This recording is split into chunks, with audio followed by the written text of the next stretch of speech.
షిమ్లా ప్రసిద్ధ కొండ ప్రాంతం షిమ్లా. షిమ్లా యొక్క అద్భుతమైన స్థానం, దట్టమైన అడవులతో కూడిన వాలులు మరియు ఉత్తేజకరమైన వాతావరణం. 19వ శతాబ్దం ప్రారంభంలో కెప్టెన్ చార్లెస్ కెన్నడీ ఈ చిన్న గ్రామాన్ని కనుగొన్నప్పటి నుండి లెక్కలేనంత మంది సందర్శకులను ఆకర్షించాయి. 1864లో ఇది భారతదేశంలో బ్రిటిష్ ప్రభుత్వానికి వేసవి ప్రధాన కార్యాలయంగా మారింది. నేడు ఇది హిమాచల్ ప్రదేశ్కు వేగంగా అభివృద్ధి చెందుతున్న రాజధాని. చుట్టుప్రక్కల ఉన్న అనేక కొండలు మరియు అడవులు ఇప్పుడు కాంక్రీట్ భవనాలతో కప్పబడి ఉన్నప్పటికీ, సిమ్లా ఇప్పటికీ దాని వలస రాజ్యాల ఆకర్షణను నిలుపుకున్నది. ఉత్తర భారతదేశంలో హిల్స్ టాపికైల్ ఆషిమ్లా యొక్క అద్భుతమైన బీచి, దట్టమైన అడవులతో కూడిన వాలులు మరియు ఉత్తేజకరమైన వాతావరణం. 19వ శతాబ్దం ప్రారంభంలో చార్లెస్ కెన్నడీ ఈ చిన్న గ్రామాన్ని కనుగొన్నప్పటి నుండి లెక్కలేనంత మంది సందర్శకులను ఆకర్షించాయి. విహార ప్రదేశం మరియు సిమ్లా యొక్క రద్దీగా ఉండే సామాజిక దృశ్యం రిడ్జ్ 2230 మీటర్ల ఎత్తులో పశ్చిమాన విస్తరించి ఉన్నది. ఉత్తర భారతదేశంలోని హిమాచల్ ప్రదేశ్ మంచు నిలయం అయిన హిమాచల్ పశ్చిమ హిమాలయాలలో 56,000 చదరపు కిలోమీటర్లు విస్తరించి ఉంది.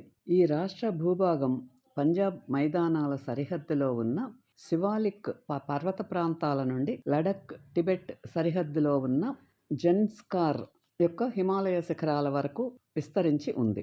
హిమాచల్ రాజధాని షిమ్లా బ్రిటిష్ రాజుల పరిపాలకుల వేసవి రాజధానిగా ఉన్నప్పటికీ సందర్శకులకు ప్రసిద్ధ గమ్యస్థానంగా ఉంది.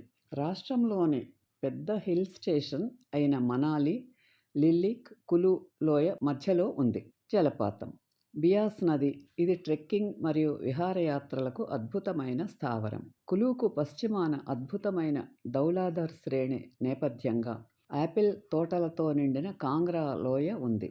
దీని ప్రధాన పట్టణం ధరంశాల, ఇది దలైలామా మరియు శక్తివంతమైన టిబెటన్ సమాజానికి నిలయం మరియు టిబెట్ ప్రభుత్వ ప్రవాస స్థానం.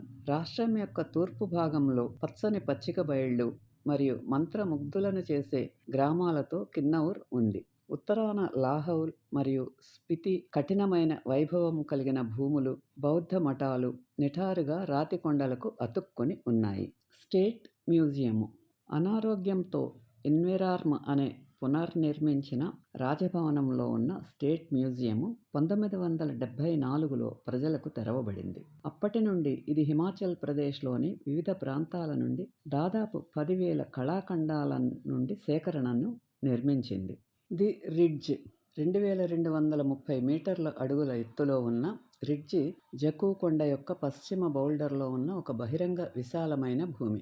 ఇది ఒక ప్రసిద్ధ విహార ప్రదేశం మరియు సిమ్లా యొక్క బిజీగా ఉండే సామాజిక మరియు సాంస్కృతిక దృశ్యానికి కేంద్రంగా ఉంది. హిమాలయ శ్రేణిలోని మంచుతో కప్పబడిన శిఖరాలు టెర్న్ హోరిజోన్ మీదుగా ఒక వంపులో ఉన్నాయి. ఉత్సవ వేడుకలు మరియు అధికారిక రాష్ట్ర వేడుకలు ఇక్కడ జరుగుతాయి.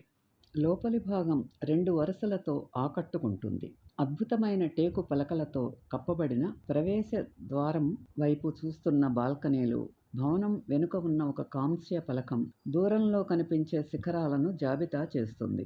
దీనిని ఇప్పుడు రాష్ట్రపతి నివాస్ అని పిలుస్తారు మరియు Indian institute of advanced studies ఉంది. ప్రవేశ ద్వారం మరియు తోటలు మాత్రమే ప్రజలకు తెరిచి ఉన్నాయి. మ్యానిక్యూర్డ్ పచ్చిక బయళ్ళు కూడా ఇక్కడ ఎంతో ఆనందంగా చూడవచ్చు. ఇది సిమ్లాను గురించి. క్రైస్ట్ చర్చి రోజువారీ బాంబ్ ఆదివారం ఉదయం 11 గంటలు చర్చి మూసివేస్తే కేర్ టేకర్ను సంప్రదించండి. రిడ్జ్ యొక్క తూర్పు చివరలో గోతిక్ క్రైస్ట్ చర్చి ఉంది. ఇది ఒక ప్రముఖ మైలురాయి. 1846లో నిర్మించబడిన ఇది ఉత్తర భారతదేశంలో నిర్మించిన మొదటి చర్చిలలో ఒకటి. దీని చక్కటి స్టెయిన్డ్ గ్లాస్ కిటికీలు మరియు ఆకట్టుకునే ఆర్గాన్ 19వ శతాబ్దంలో పొందబడ్డాయి.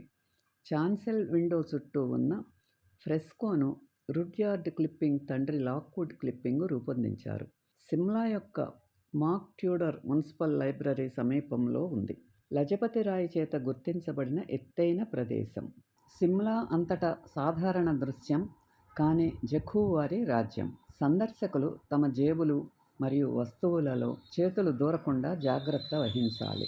సిమ్లాలో బ్రిటిష్ వారు నిర్మించిన అత్యంత గంభీరమైన భవనం పూర్వపు Viceregal Lodge. Observatory Hill పైన ఉన్న ఈ బూడిదరాతి నిర్మాణం ఇంగ్లీష్ పునరుజ్జీవనోద్యమ శైలిలో 1885లో లార్డ్ డఫెరిన్ మార్గదర్శకత్వంలో నిర్మించబడింది. ఇది భారతదేశ వైస్రాయిలకు అనువైన వేసవి నివాసంగా ఉంది. బాగా నిర్వహించబడిన తోటలు మూడు వైపులా గంభీరమైన భవనాన్ని చుట్టుముట్టాయి. లోపలి భాగం 2 వరుసలతో ఆకట్టుకుంటుంది. గంభీరమైన వైస్ రీగల్ లాడ్జ్ మధ్యలో ఉన్నది. 15లో ప్రదర్శించబడిన ప్రదర్శనలు గ్యాలరీలలో 6వ శతాబ్దం నుండి 11వ శతాబ్దాల నాటి రాతి శిల్పాలు, వాటికి సంబంధించిన కాలాలు మరియు గుప్తా, ప్రతీహార కాంగ్రా సూక్ష్మ చిత్రాల సేకరణ వివిధ ఇతివృత్తాలను సూచిస్తాయి. ఇవి ఋతువులు, సంగీత రీతులు మరియు భక్తి కవిత అయిన గీత గోవిందం నుండి ఎపిసోడ్ల ఆధారంగా ఉన్నాయి.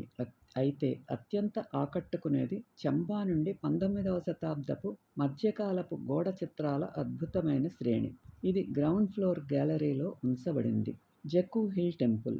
జఖూ కొండ 2450 మీటర్ల ఎత్తులో ఉన్న జఖూ కొండ యొక్క అటవీ గోపురం సిమ్లాలో ఎత్తైన ప్రదేశం. దాని శిఖరం వద్ద కోతి దేవుడు హనుమంతుడికి అంకితం చేయబడిన ఆలయం ఉంది.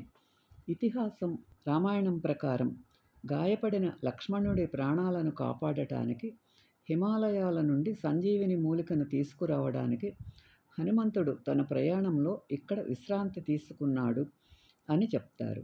బ్రిడ్జి నుండి శిఖరాగ్రానికి 2 కిలోమీటర్ల మైళ్ళు నిటారుగా ఎక్కటం. సిమ్లాలోని మాల్.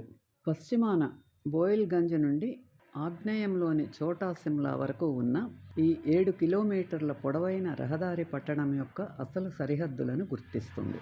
సగం కలప భవనాల వరుసలతో చుట్టుముట్టబడిన ఈ మాల్ యొక్క మధ్య విభాగం ఎల్లప్పుడూ ఇప్పటికీ రెస్టారెంట్లు, బార్లు, అప్ మార్కెట్ దుకాణాలతో అత్యంత నాగరికమైన ప్రాంతంగా ఉంది. మాల్ యొక్క ఎత్తైన ప్రదేశం స్కాండల్ పాయింట్ ప్రసిద్ధ స్వేచ్ఛా సాధకుడు లాలా లజపతిరాయ్ విగ్రహంతో గుర్తించబడింది. ఈ వీడియో మీకు నచ్చితే లైక్ చేసి, షేర్ చేసి, సబ్స్క్రైబ్ చేయండి.